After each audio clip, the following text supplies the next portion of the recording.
What happens when you combine a 3D printer, a laser, and the eufyMake E1? Let's make a one-of-a-kind calendar. It all starts at the 3D printer. We designed a set of simple blocks and a holder in our slicer, then sent it off to print. This will be the base of our project, giving us something to print our custom designs onto. The two cubes will handle the dates, and the long rectangular pieces will represent the months. Next, we head over to the laser and cut a custom jig out of a piece of acrylic. Since each of the 12 months will have its own design, this jig lets us line everything up perfectly every time with no guesswork. After placing it onto the mini bed, we can drop in each of our rectangular blocks, making sure they're all positioned consistently, and then head over to eufyMake Studio to set up our prints.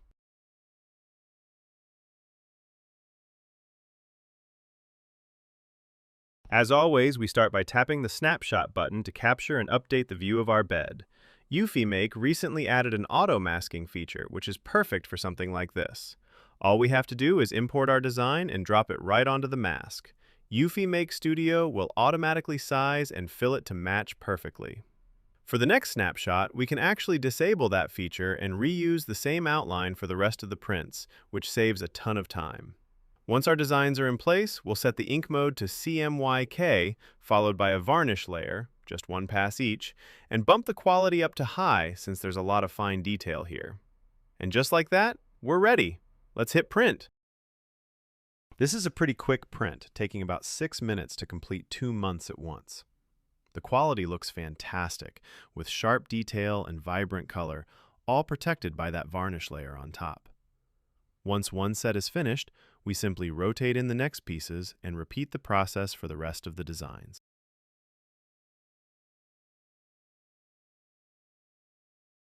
For the dates, we need to take a slightly different approach.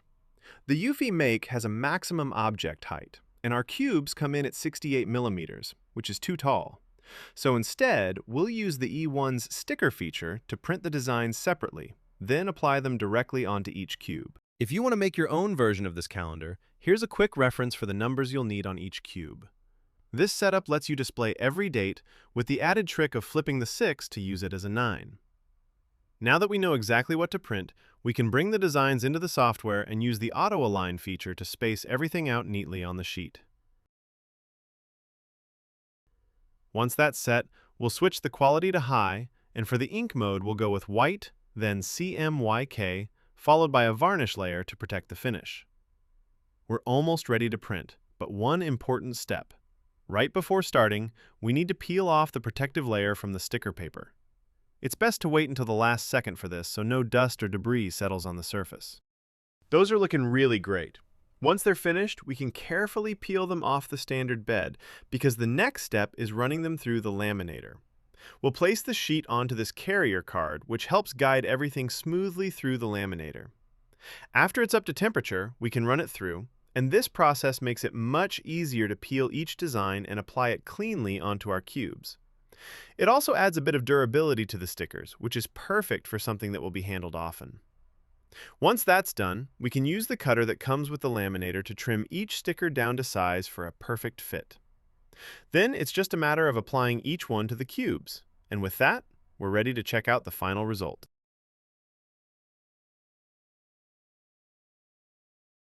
We had a ton of fun with this project because it really let us build something from the ground up by combining 3 machines we usually use separately. Adding the E1 into our workflow makes a huge difference, giving us the ability to bring color into projects that would have otherwise been pretty plain. Thanks so much for watching. And just for fun, if you made it this far, we actually made one small mistake in our prints that we'd change next time.